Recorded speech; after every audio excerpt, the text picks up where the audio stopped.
Okay, so these are the neurolymphatic reflex points that you can add to your daily energy routine. So these points help us remove toxins from the body.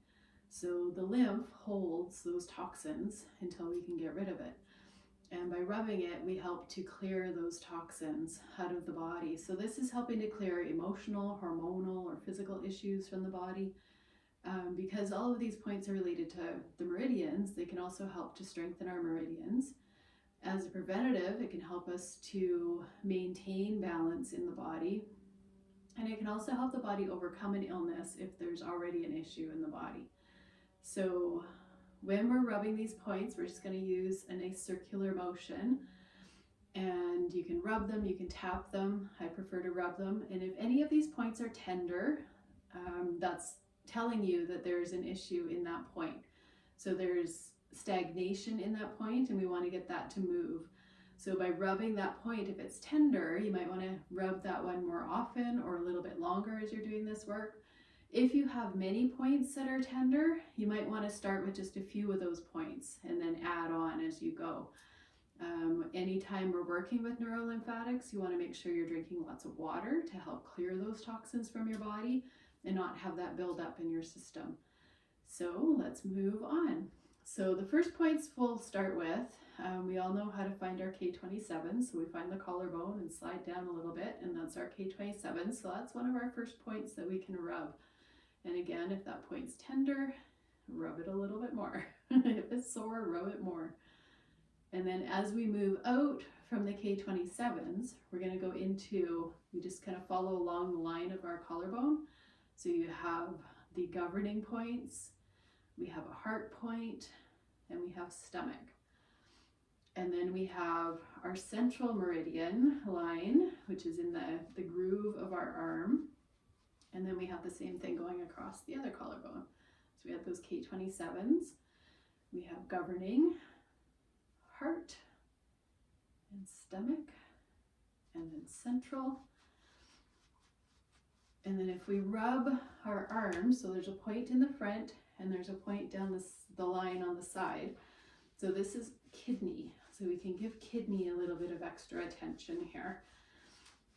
And then we'll do the same thing on the other side, getting into that kidney area, noticing if these points are sore at all. Okay, so then we move down to find your breast line, and you'll feel liver on the right and stomach on the left. So we can rub these points right underneath our chest. And then if you go down a little bit more, kind of closer to the bottom of the rib cage, you're going to be more on your spleen meridian. So we have liver and stomach, and then spleen. And we can wrap that right around to the spleen points that we rub.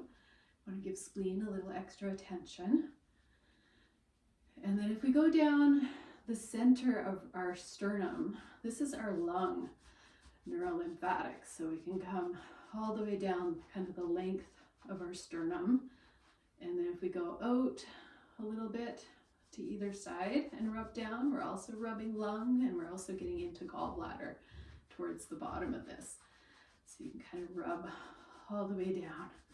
So if you have a cold coming on, or if you feel a little bit of congestion in your chest, these would be really good ones to pay attention to.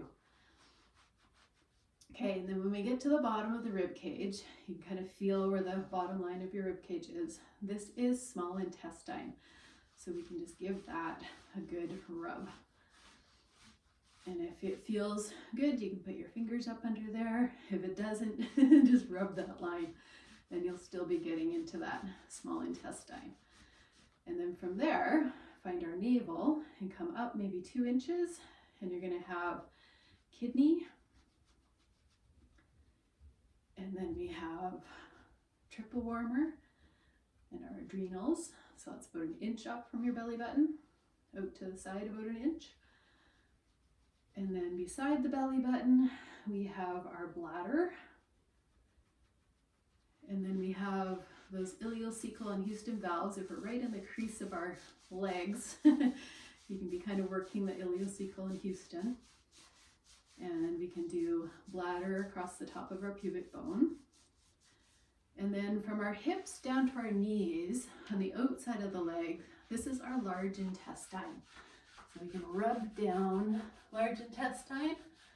So this would be if you have kind of normal regularity in your bowels, or if you feel a little bit constipated, you can rub down. If you're feeling like you have more diarrhea or loose stool, you would want to rub up on those ones. So those are the only ones where direction really makes a difference. So it's either rubbing up or you're rubbing down. And then on the inside of the legs, we have small intestine. And just in front of small intestine, so if you're right kind of just below maybe the leg crease or the crease in your pants, that would be small intestine. And if you come just in front of that, that would be pericardium. So we're helping our heart a little bit with that one. So that's the entire neurolymphatic rubbing. So enjoy that, adding it to your daily routine.